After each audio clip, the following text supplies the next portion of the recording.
আমাদের ঘরে এত জল। মা মা ওঠো, দেখো আমাদের ঘরে কত জল। মা, আমরা কি এখানে মাছ ধরতে পারবো মা? তাই তো দেখছি, আমাদের ঘরে এত জল কি করে এলো? মাত্র কালকেই তো বৃষ্টি হলো, এই এক রাতেই আমাদের ঘরে এত জল চলে এলো। তুই নিচে নামিস না মা, আমি গিয়ে দেখে আসি লালু আর ধলুর কি অবস্থা। এসব কথা বলে ঝুমা শিয়ালিনী তাদের গোয়াল ঘরে চলে যায়। গিয়ে দেখে তার গরু দুইটা হাঁটু পানিতে দাঁড়িয়ে আছে।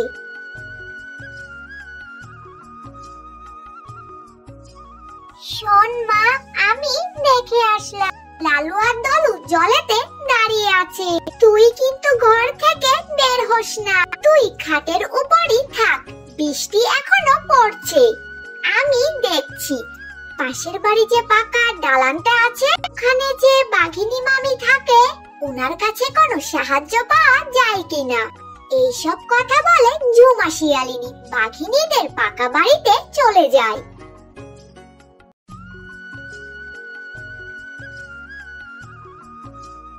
বাঘিনী মামি, এক রাতের বৃষ্টিতেই আমাদের ঘরে জল উঠে গেছে, আমাদের খাট পিড়াই ছুঁই ছুঁই, আমার মেয়েকে আমি রেখে এসেছি। এখন যে বাঘিনী মামি আপনি আমাকে সাহায্য না করলে মেয়েটা আর ওই দুটো গরুকে নিয়ে আমি কোথায় যাব?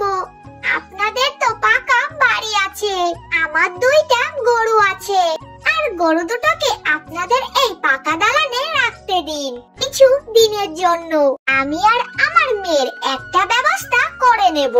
না না না, কি সব বলিস? ওই গরু টরু আমার বাড়িতে রাখতে দেয়া যাবে না, ওই গোবরের গন্ধ টন্ধ আমি আবার একেবারে সহ্য করতে পারি না।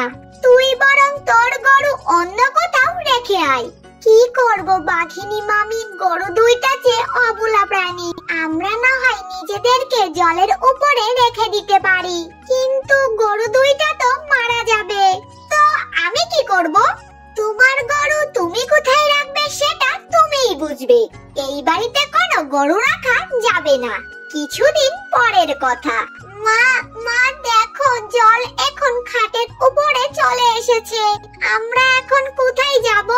আমাদের তো যাওয়ার কোনো জায়গাই নেই। তুই কোনো চিন্তা করিস না মা, দেখি কি করা যায়।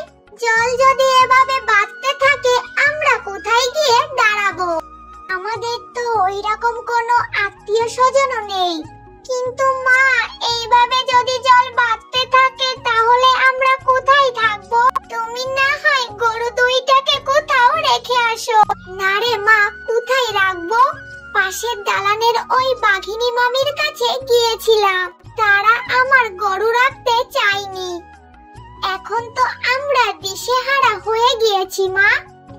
মা, আমরা তাহলে এখন একটা কাজ করি, আমরা যেখানে থাকবো গরু দুটাকেও সেইখানে রাখবো, আমরা কিন্তু ঘরের চালের উপরে উঠে পড়তে পারি, তাহলে জল আমাদেরকে ধরতেও পারবে না। কথাটা তুই মন্দ বলিসনি, কিন্তু উপরে আমরা এই চারজন থাকবো কি করে? এরপর মা ও মেয়ে সবকিছু নিয়ে ঘরের চালের উপরে উঠে পড়লো, গরু দুটোকেও তারা ঘরের চালের উপরেই রাখলো। তাদের কাছে তেমন কোনো খাবারও ছিল না, কিছু শুকনো মুড়ি আর চিড়ে তারা বাজার থেকে নিয়ে এসেছিল। মা, আমরা কি শুধু চিড়া আর মুড়ি খেয়েই থাকবো? আমরা কি অন্য কিছু খাবো না? আর এই গরুগুলোই বা কি খাবে? মারে যা টাকা ছিল সেই টাকা দিয়েই তো এই চিড়া আর মুড়ি কিনে আনতে পেরেছি, জলের যে অবস্থা, মারে আমাদের যে কি অবস্থা হবে তা শুধু সৃষ্টিকর্তাই জানেন। মা দেখো, ওই যে একটা নৌকা ভেসে আছে, আমরা কিন্তু ওইখানে থাকতে পারি। হ্যাঁ রে মা, এই নৌকা আমাদের অনেক কাজে লাগতে পারে, এই নৌকা দিয়ে আমরা বাজারেও যেতে পারবো। জল তো অনেক বাড়ছে, আমরা যে কি করব? নৌকায় করে ঝুমা শিয়ালিনী আবার সেই পাকা বাড়ি বাঘিনীর কাছে যায়, ওখানে গিয়ে কিছু খাবার চাই, কিন্তু বাঘিনী তাকে আবারও না করে দিল। শোন ঝুমা, আমি তোকে কোনো খাবারই দিতে পারবো না, আমার কাছে যে খাবার আছে সেটা আমাদের জন্য হবে। বলা তো যায় না এই বন্যা কতদিন থাকে। তোরা বরং এই মুড়িটুকু নিয়ে যেতে পারিস। এই অল্প মুড়ি দিয়ে আমাদের দুপুরে হবে না। কি করব, যাই হোক এই মুড়িটুকু মেয়েটাকে খাইয়ে দিই। আর রাতের জন্য অন্য কোনো ব্যবস্থা করতে হবে। মা, খিদে পেয়েছে, কিছু খেতে দেবে না?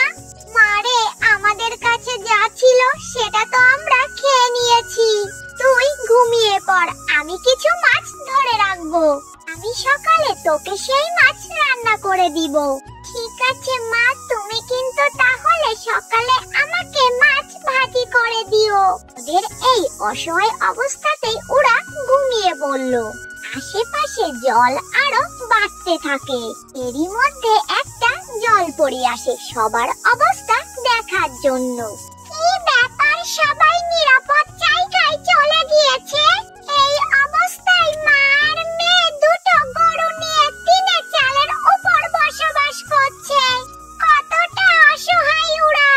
ওদের কাছে কোনো খাবারও নেই। আমি ওদের জন্য কিছু মাছ রেখে যাই। মা, আমাদের কাছে এখন অনেক মাছ আছে।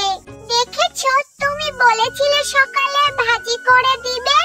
এখন তুমি আমাকে এই মাছগুলো ভাজি করে দাও, আমি মাছ খাবো। তুই কোনো চিন্তা করিস না মা, আমি নৌকার উপর দিয়ে যেভাবেই হোক তোকে মাছ ভাজি করে দেব। দেখেছিস মা, তুই মাছ খেতে চেয়েছিলি আর সৃষ্টিকর্তা যে কোনো একটা ব্যবস্থা ঠিকই করে দিয়েছে। রাতে জলপরি আবারও আসে ওদের সাহায্য করার জন্য। কে কে কে তুমি? তুমি মাছ রেখে গিয়েছিলে? তুমি তো মাছ নিয়ে আবারও এসেছো। ও মা, তুমি জলপরি? হ্যাঁ, তোমাদের অসহায় অবস্থা দেখে কাল আমি মাছ রেখে গিয়েছিলাম। আমি আজও আবার এসেছি তোমাদের মাছ দিয়ে সাহায্য করার জন্য। তোমাকে অনেক অনেক ধন্যবাদ মাছ রেখে যাওয়ার জন্য। আমার মেয়ে মাছ খেতে চেয়েছিল। এই বন্যার জলে সবাই তো নিরাপদ স্থান খুঁজে সেখানে চলে গিয়েছে। তোমরা দুইজন দুটো গরু নিয়ে এখানে কেন আছো? তোমাদের তো অনেক কষ্ট হচ্ছে। তোমরা কোনো নিরাপদ জায়গায় কেন যাচ্ছ না? আমরা গরিব ও অসহায়, আমাদের যাওয়ার মতো কোনো জায়গা নেই। এই গরু দুটোকে নিয়ে আমরা এখানেই আছি। পাশের বাসায় পাকা দালানের ওই বাঘিনী মামির কাছে গিয়েছিলাম গরু দুইটা রাখার জন্য, কিন্তু বাঘিনী মামি রাখতে দেননি। আমাদের কাছে পর্যাপ্ত খাবারও ছিল না। তুমি কাল মাছ রেখে গিয়েছিলে বলে আজ আমরা সারাদিন খেতে পেরেছি। এক পশুর বিপদে অন্য পশুর দেখা উচিত। আর বাঘিনী তোমাদের রাখতে দেয়নি? দাঁড়াও, আমি ওদের উচিত শিক্ষা দেব। এরপর জলপরি বাঘিনী মামির বাড়িতে মাছের ঝাঁক পাঠায়। মাছগুলো গিয়ে বাঘিনী মামির বাড়িতে যে খাবার ছিল সব খাবারই খেয়ে ফেলে। কিন্তু বাঘিনী মামি মাছগুলো ধরার চেষ্টা করেও সেই মাছগুলো ধরতে পারে না। মাছগুলো আবার চলে আসে জলপরির কাছে। বাঘ মামি কান্নাকাটি আর আহাজারি করতে থাকে। এর মধ্যে জলপরি যায় বাঘিনী মামির কাছে। একজনের বিপদে আর একজনের দেখা উচিত। তুমি একটা কঠোর হৃদয়ের কাজ করেছো। এই মা আর মেয়ে অসহায়ের মতো দুটো গরু নিয়ে টিনের চালের উপর থাকছে। তোমাদের কি একটু হৃদয় কাঁপে না? আর দেখো, এই বন্যার মধ্যে তোমাদের সব খাবারই শেষ হয়ে গিয়েছে। বিপদে পড়লে তোমাদের কেমন লাগে? তোমরা অসহায়দের কোনো সাহায্য করনি, তাই তোমাদেরও কেউ সাহায্য করতে আসবে না।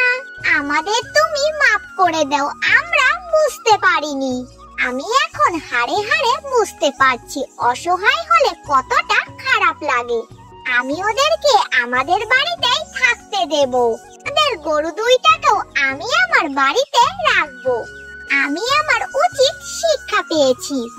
মা ও মেয়ে আর গরু দুইটা পাকা দালানেই থাকে। কিছুদিন পর বন্যার জল কমে যায়। মৎস্যকন্যাও তাদের বিদায় জানিয়ে চলে যায়। তারপর তারা আবারও তাদের কুঁড়ে ঘরে ফিরে যায় আর সবকিছু ঠিকঠাক করে নেয়। আমাদের উচিত সবসময় অসহায়দেরকে সাহায্য করা।